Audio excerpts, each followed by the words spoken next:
Listo. Entonces, para la clase de hoy teníamos 3 preguntitas con respecto a la lectura del ratón. Para los que no estuvieron en clase, alguien de los que sí estuvo, que les cuente más o menos qué era lo del ratón, qué fue lo que vimos en esa lectura.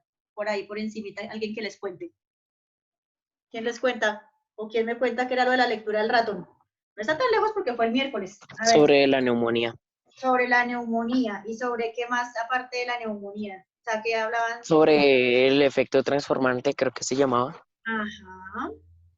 Y el que efecto. consistía ¿En qué? como que, se me olvidó el nombre del señor, bueno, como el científico, ¿Griffin? Griffin. sí, eso, Griffin, o sea, le inyectaba a los ratones, La bacteria. por decirlo así, bacterias lisas y rugosas, y la lisa era la que causaba la neumonía y la rugosa no. Y entonces mató a una con el calor, o sea, la lisa con el calor, y eso no afectaba, o sea, eso no daba neumonía. Y al final lo que hizo fue con las lisas muertas, las combinó con las rugosas y dio como tal una neumonía positiva.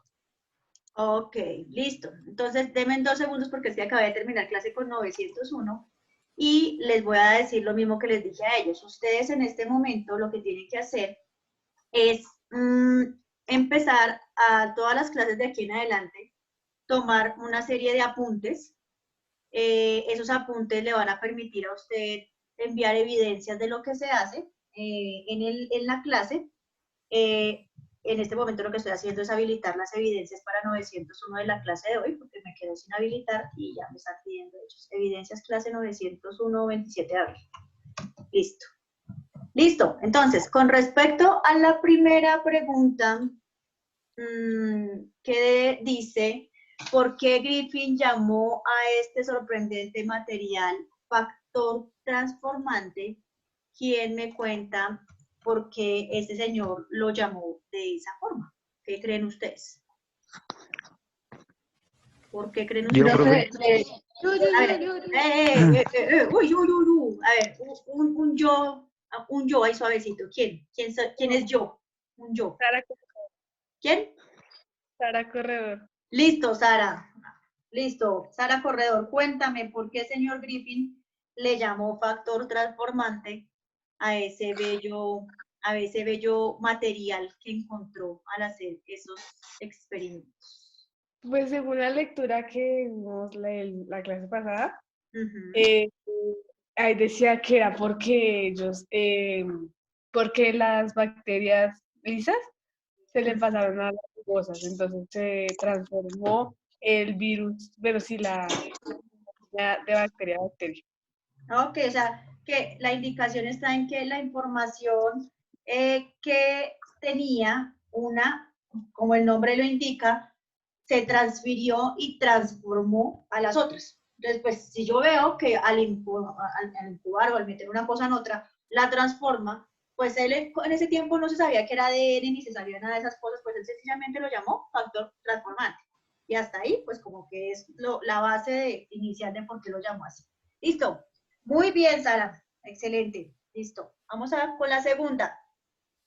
¿Por qué el factor transformante contribuyó a la consolidación del concepto de ADN? ¿Quién? ¿Un yo? Luisa Jiménez levantó la mano. Excelente. Luisa, dale tú. Así es que es. Pues yo digo que fue porque por medio de ese factor se logró identificar la identidad del ADN y todos sus organismos. Bueno, listo. Bien, Luisa. ¿Alguien más que pueda decirme por qué sirvió también para consolidar? Ahí en la misma lectura había más información. ¿Por qué creen ustedes que se logró consolidar con ese experimento la parte del concepto de ADN? ¿Alguien más que levante manito y que me cuente? O que me diga, ¿quién? Yo, profe. ¿Quién es yo? Julián Moreno. Listo, Julián. ¿Por qué? Pues yo digo que, como decía en la lectura, ahí decía que obtuvieron pequeñas cantidades de principio transformante Ajá. altamente purificado, el cual podían analizar con otras pruebas para determinar su identidad, y una de ellas pues fue la ADN, como nos muestra ahí. Ajá, listo. O sea, ¿y quiénes estuvieron investigando en eso que ya había obtenido Griffin? No, profe, no me acuerdo de los nombres. Listo, otra persona Eran, que creo que cuente. 4. Eran 4, listo, eran 4 que 4 científicos que 4 lo... científicos, listo. O sea, lo que hicieron fue, a partir de eso que obtuvo Griffin, ellos coger y empezar a investigar más y finalmente obtener material genético que posteriormente se logró identificar, que era el ADN. Sí, ¿Listo? profe. Perfecto. Listo, la última. Esta vez sí voy a tener en cuenta los que levantan la manito porque sale la indicación y la anterior levantaron la manito y no le di la palabra. Así que esta vez voy a tener en cuenta no el que primero hable, sino el que levante la manito. ¿Cómo podría explicar la transferencia del factor que produce la neumonía presente en las bacterias lisas muertas hasta las bacterias vivas rugosas? ¿Cómo podrían explicar? Listo, Fernanda, dime.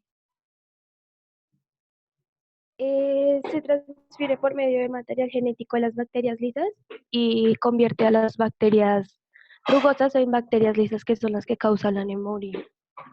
¿Cómo crees que se genera esa conversión o esa situación? Porque, o sea, ¿cómo crees tú que se genera ese proceso como tal?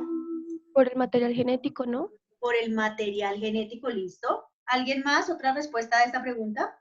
¿Otra idea también que tengamos del tema? Con la respuesta a la tercera, vuelvo y pregunto, ¿cómo podrían explicar la transferencia del factor que produce la neumonía presente en las bacterias lisas muertas? Acuérdense que estaban muertas. ¿Por qué? ¿Cómo creen ustedes que se transfirió esa información a las que estaban vivas? ¿Cómo creen ustedes? O sea, simplemente, ¿qué acción genera que se transforme? ¿Alguno? A ver, ¿quién más? Natalia, dime. Pues, profe, yo creo que es porque las bacterias lisas muertas lo que hacen es como transferirles el carácter de causar neumonía a las rugosas vivas, Pero porque si ellas estaban tienen como un muertas, carácter heredable. y si estaban muertas, Entonces, ¿cómo? como ellas tienen un carácter heredable, las lisas muertas, yo creería que las vivas, las rugosas vivas, como que tomaron la información de esta célula, de esta bacteria. Ok. Creería Tomaron la esto es lo información. que pasó. Listo. Fernanda, ¿me vas a decir algo o es que todavía se te quedó la manito arriba? Fernanda. No, profe, ya. Entonces baja la manito. Dale que ahí está la opción de bajar la manito. ¿Listo? Sí. Listo. Entonces, en este caso, ustedes alguna vez, bueno, es que lo que pasa es que como yo sí tengo mi espíritu científico desde chiquita bien intenso, cuando yo era chiquita, cogía una vez, tenía un perrito y le saqué unas pulgas al perro, pues los perros tienen muchas pulgas. Y resulta que uno le decían que las pulgas, si uno las metía en el agua, las pulgas no se ahogaban. Entonces uno cogía una coca y metía las pulgas y ahí las pulgas quedaban como nadando y uno decía, pues se murió la pulga. Pero resulta que cuando usted le botaba el agua, la pulga cabún, otra vez como que se levantaba y quedaba viva si usted no, o sea, literalmente la pulga no se ahogó. Entonces, algo así es lo que pasa con la información genética. Cuando usted calienta una información genética, en este caso una molécula de ADN o una proteína, lo que hace es una cosa que se llama inactivarlas. O sea, como que usted les pausa el funcionamiento. Cuando las inactiva, pues ellas, la información queda ahí como al pendiente, pero la propia Valentina Domínguez está esperando que el computador se actualice. Entonces, en ese caso, la información queda inactiva. Cuando aparece una célula viva, esa información genera una copia y se da cuenta que hay una célula viva y la invade y replica la información que tenía. Es más o menos lo mismo que hacen los virus al entrar al cuerpo. El virus, como es solamente información genética, él lo que hace es meterse en una célula sana y transformarla. Ese ADN o esa información genética, en ese momento no se sabía que era ADN ni nada, pero se puede uno dar cuenta que la transformación biomolecular es bien impresionante y que lo que vamos a aprender de ADN nos va a servir para entender no solamente porque tenemos los ojos del color del papá o lo que sea, sino también entender cómo es el proceso de la información genética y lo importante que es para todos nosotros. ¿Listo? Entonces, con eso cerramos esa primera parte y ahora sí nos vamos a ir a la parte que les dije la clase pasada que íbamos a hacer hoy, que es un proceso de investigación en el que ustedes van a ser detectives y como detectives van a investigar un caso criminal. Resulta que para poder entrar al tema del caso criminal, pues yo les tengo que contar pues para qué caramba sirve la información genética, pero para eso pues también voy a preguntar.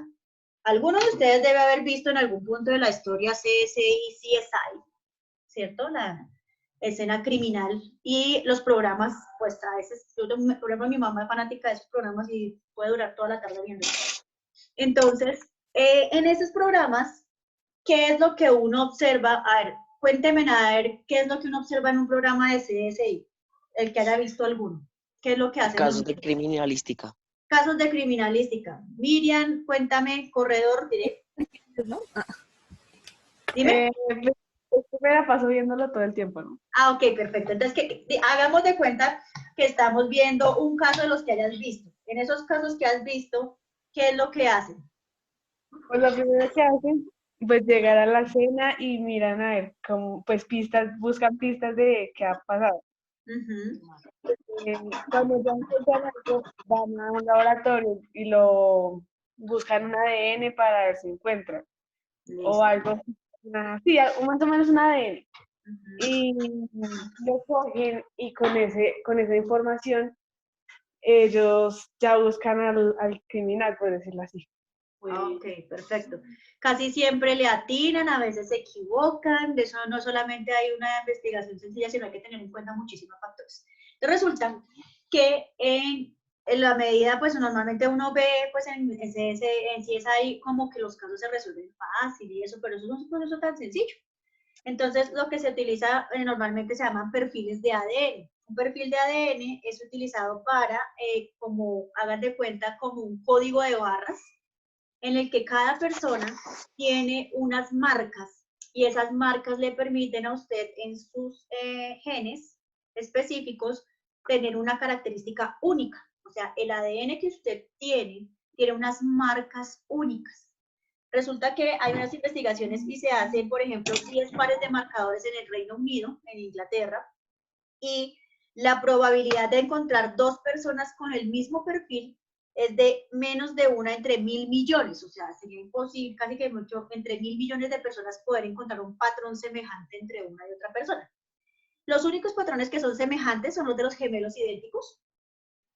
Usted comparte un gran porcentaje, en promedio compartimos la mitad del ADN con nuestros hermanos y compartimos un buen porcentaje con nuestros padres. Por eso, a partir de las pruebas de los marcadores de ADN, ustedes pueden identificar una prueba de paternidad y una prueba en caso de maternidad cuando se duda que el bebé lo hayan cambiado en el hospital, pues porque normalmente la mamá sabe cuál es su bebé y por qué salió de ella, pero en el caso de los hospitales a veces hay cambios de bebés y se dan cuenta es por pruebas de ADN, hasta años después. Entonces, lo que vamos a hacer nosotros como detectives en este caso, vamos a investigar un crimen, pero vamos a hacer paso por paso. O sea, en una investigación no es simplemente yo miro, porque mi hijo, por ejemplo, juega una cosa en internet, descubre el misterio, entonces algo así como los juegos de club, como los juegos de quién fue el que lo mató. Entonces vamos a hacer algo similar, pero vamos a hacerlo una mezcla entre lo de juego y una mezcla entre lo que es ADN y lo que vamos a investigar, ¿listo? Entonces para ese juego, ay, los extraño, yo también los extraño, ya empezamos a rayonear. Entonces, voy a inhabilitar los borramos aquí, yo también los extraño, listo, arrancamos pues. Entonces, vamos a poner atención a cómo es la dinámica. Resulta que hay un caso que investigar y todos vamos a ser parte del proceso, ¿listo? Necesito que estén súper pendientes porque aquí van a tomar hartos apuntes porque ustedes son los detectives. Y como detectives, para poder identificar, pues les toca también una libreta de apuntes y esa libreta de apuntes yo la tengo que ver, o sea, ustedes me la van a mandar los apuntes que hicieron con respecto a este crimen. Todos ustedes son detectives. No estamos compitiendo, pero sí estamos tratando de indagar quiénes tienen más habilidades para descubrir con facilidad el asesino. Que los asesinos, el asesino en este caso. Entonces, ¿qué es lo que vamos a hacer? Voy a leerles el caso. Vamos a tener 6 sospechosos, que los tengo por aquí. Esos 6 sospechosos, vamos a tener un patólogo, que es la persona que va a leer, o sea, vamos a leer, eso todo lo vamos a hacer entre todos. O sea, yo les voy a poner a leer a ustedes las declaraciones de los sospechosos.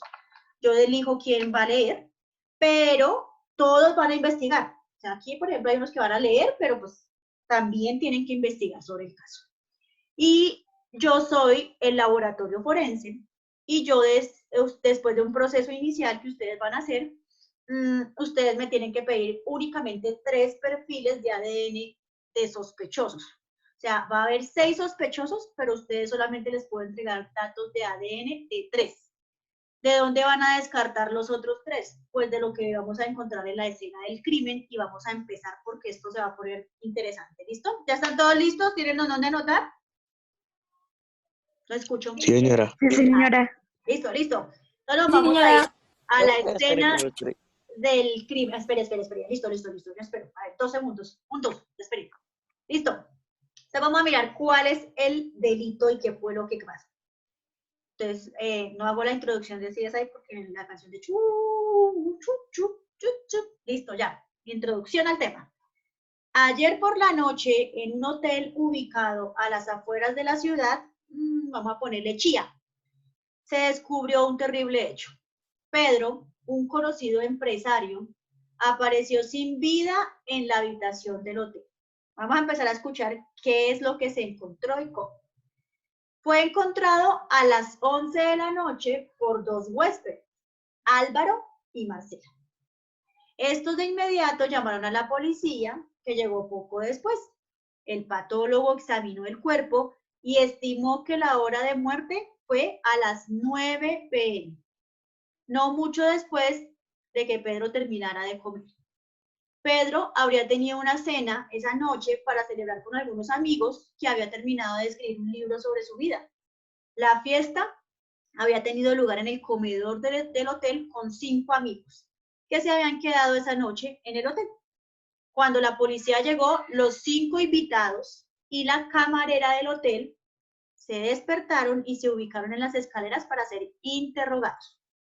Aquí aclaran que el patólogo forense es el que investiga y examina a la persona que muere súbitamente, de modo inesperado o por lesiones físicas o causadas por sustancias químicas. Ese es el patólogo, que aquí le llamamos el de, pues no es el de criminalística, porque el de criminalística recoge muestras y recoge el cuerpo.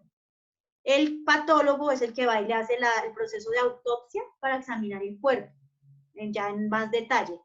Y el patólogo forense, el laboratorio forense, que ya es el que hace como la investigación ya a profundidad con el cuerpo y con las evidencias. ¿Listo? Hasta ahí entendimos qué fue lo que pasó. ¿Quién hace el resumen de qué fue lo que pasó? Mataron a alguien. Mataron a Pedro. Pedro, Amor, que supuestamente murió a las 11. Ay, La morición. no, lo encontraron a las 11.